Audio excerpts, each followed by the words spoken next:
Let's go! LSU defense deep dive. Last week we did the run defense. Today we're looking at some pass film. What we're going to look at are three plays. And I think the three plays here is just a microcosm of a lot of the issues the LSU pass defense had last season. So let's go on ahead and run play number one. And you see here, this is a play action fake for Matt Corral. This is early in the game. And off this play action fake, Matt Corral, while he's getting destroyed here by Ollie Gay, hits a wide open tight end for about 60 yards. It is going to make sense, but it's also not going to make sense because these three plays shows that stats, including the advanced stats, could be a little overrated. So here we go, completion number 2 here. It's a deep ball from Felipe Franks to Traylon Burks. We actually did a film study on this play in the Derek Stingley Jr. Deep dive we did a few weeks ago. I'll link it down below. But Felipe Franks throws to a wide open Traylon Burks for a touchdown. So as Traylon catches his ball here, we're going to go over a few basic stats that I think are important. So last week we talked about how bad LSU's run defense was. Well, they were 11th in yards per rush at 4.88. But their pass defense was what was so historically bad, 9.7 yards per attempt. Previously in the history of SEC football, there was never another SEC defense that gave up over 9 yards per attempt. It was beyond bad, okay? And even if you account just conference games for all the previous years, only Arkansas's 2018 defense was worse on a yards per attempt basis. So we now go to play number 3. Yes, the score is 52-17 with 9:44 left to go, but we still have mostly starters into the game. So yes, a lot of it was Bo Pelini, but I'm going to show you some numbers in just a second that will blow your mind. Colin Hill, play action fake. He delivers a strike here to Shi Smith and Cordell Flott, who is not the most popular player on this channel. I think he could bounce back next season. He gives up a 30-yard crossing route reception here to Shi Smith. So we were so historically bad versus the pass and just bad overall. Alabama, Texas A&M, and Georgia were top 3 SEC defenses. We recruit on the same level of them. We also bring in elite defensive transfers as well. So even losing Grant Delpit and Fulton and all those guys, Queen, Phillips, we still shouldn't have been as bad as we were in 2020. Now, what I want to do is show you some advanced stats, okay? And let's just take Alabama and look at the advanced stats that Alabama dominated in. So you're looking here, Alabama was number 1 in opponents play per drive, number 1 in the SEC in 3 and outs, number 2 in turnovers, number 2 in tackle for loss. Goodness, this Nick Saban defense was actually really good last season. They were number 2 in pressure rate percentage, number 3 in havoc, number 1 in pass havoc percentage, and they were also dominant against the run with run havoc, okay? And we'll get into havoc in just a second. Just a Cliff Notes version. Havoc is basically guys making plays. Did you create pressure? Did you force a fumble? Did you force a turnover? So you've gotten an opportunity to see all these advanced stats that Alabama were top 3 in. And right now, I'm going to tell you that I was lying to you. These are actually LSU statistics from last season. Yes, the historically bad LSU defense was in the top 3 in the SEC in all these categories. Let's run these stats again, okay? LSU, number 1 in 3 and outs, opponent plays per drive. They created a lot of turnovers, a lot of tackles for loss. They created a lot of pressure, and they created a lot of havoc. So, yes, how on earth could LSU's defense be one of the worst in the history of the Southeastern Conference, despite having all these NFL draft picks, 2 of the greatest corners? How were they so bad? So these 3 plays shows that you could be dominant in all those categories and still be really bad defensively, okay? So we go back to this first play here, and you notice something here by Matt Corral. play action fake, and he is getting clobbered immediately after turning. But because the wide receiver or tight end was so open, I just burped. The ball was still able to be completed, right? What I want you to focus on here is Andre Anthony going up against his left tackle. Felipe Franks gets the ball, and look at this mid move from Andre Anthony. Filthy. So he's getting as quick a pressure, and maybe Arkansas is getting away with the hold here. Looks like Ali Gay just slipped. I don't know. Either way, we're generating pressure. Okay, we're forcing him to step up, and this is a pressure, okay? We're hitting him essentially a half second before he is throwing this football, right?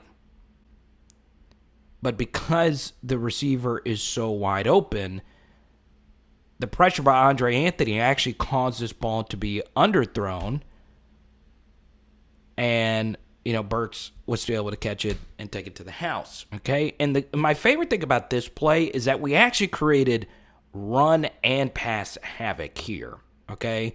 And even if it's not considered run havoc on this play because it's not necessarily a run, look at how much on this play action fake we are dominating the line of scrimmage. They are getting no push whatsoever. We are meeting everybody in the hole right here. And look, we are stalemating the line of scrimmage. And even after the play action fake, we still generate pressure, okay? Siaki Ika, the biggest guy in the team last season, is destroying Colin Hill. So a lot of you are probably wondering, what is the point I'm trying to make with all of this? Well, it's simple. You can generate a ton of pass rush. You can generate turnovers, and turnovers are good. You see here, at the end of this play, Cordell Flott, who did this quite a few times last season, was able to poke this football out. And if this was obviously in the field of play, we would have been able to recover it for a fumble. Z, hey, stop. You know better than that. Anyway, before we get to this Ed Orgeron quote, Ed Orgeron actually talked about this exact thing with WWL. Make sure you go on ahead, smash that subscribe button, and let's hear from Coach. You know what? Last year, Bobby, I was really pleased with one thing on the defense that we did well is we put pressure on the quarterback. At one point, we were leading the conference in sacks. We did cause turnovers. We just didn't play very well as far as giving up explosive plays. The chunk plays, The chunk plays, and you kill. Explosive plays kill you. And in fact, Bobby, they're saying now explosive plays are more important than the turnover battle. I'm not going to believe that. I always think but you look at the last two games, we're +9. +5 in one game and +4 in another. That's why you're going to win. I always believe in the ball. But I do believe that the game is won up front. It's always going to be a big man's game. Alabama's offensive line this year was one of the better offensive lines that I've seen in a long time. Years past, they had great defensive lines. I do believe that we have a chance to be really good up front on both sides of the ball. Boom!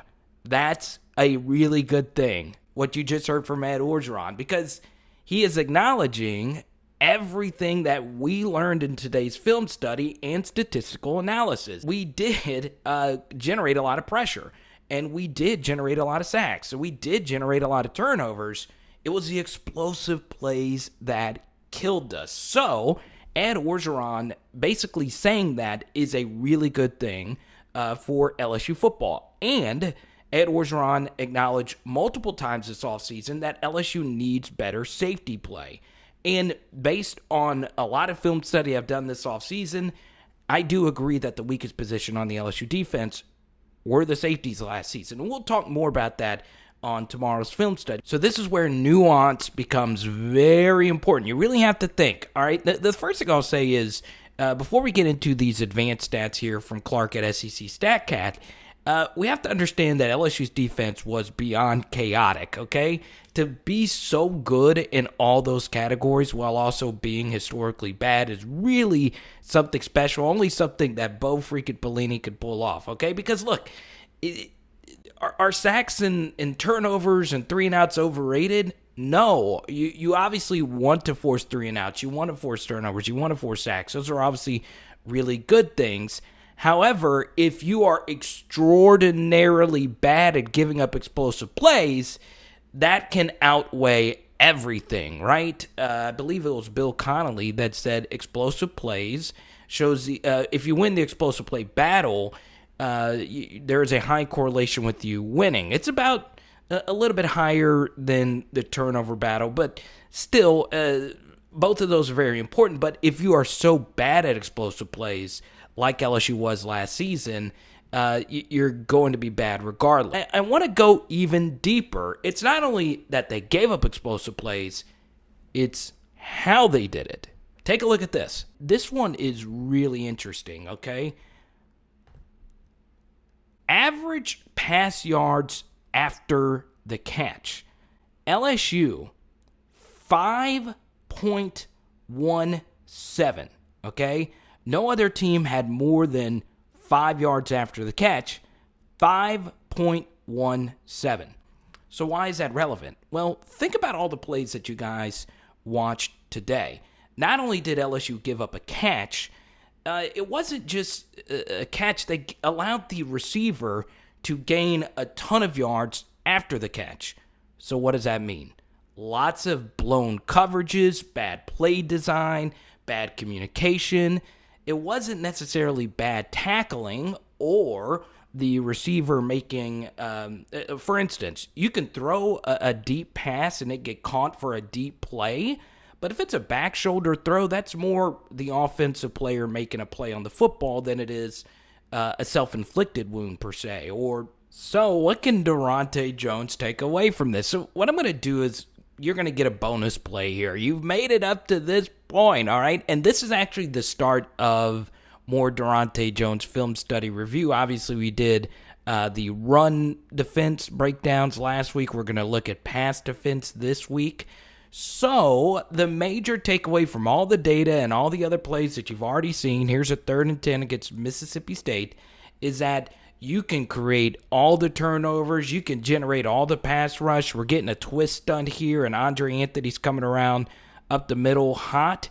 But if your coverage on the back end is trash, it doesn't matter, okay? Now, I'm a little sympathetic to Jay Ward here because he was playing hurt in this game because we were lacking so many defensive backs and numbers. So I am going to defend Jay Ward when it comes to this game in particular, but the overarching theme is you can do all these fancy things on defense, but if you consistently get beat in man coverage, if you consistently blow assignments, none of it matters. And that's something Daronte Jones is going to have to figure out going into next season.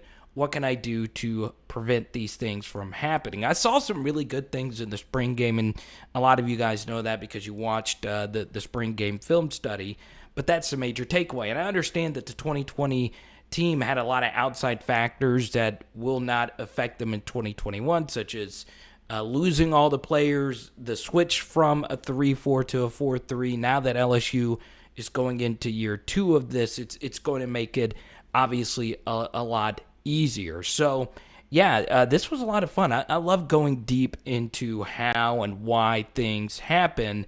And, you know, I think Daronte's going to do pretty well considering his personnel is going to be better. You can only go up from Bo Pelini. He's going into this, obviously, with an open mind. Bo Pelini was set in his ways. But, you know, this is the thing. We dominated the trenches. We outside of Missouri and Alabama, you know, those are the only games where we really didn't generate a whole lot of pass rush. Other than that, though, we did a pretty good job of it overall. It's just you've got to button things up on the back end, and Daronte Jones has said communication and everything is what they're going to be focusing on. If you want more film study right now, here is some of our run defense film study, and make sure, of course, you check that out, okay? It is Power Hour LSU. Boom! Oh, yes, teriyaki salmon night 2. Let's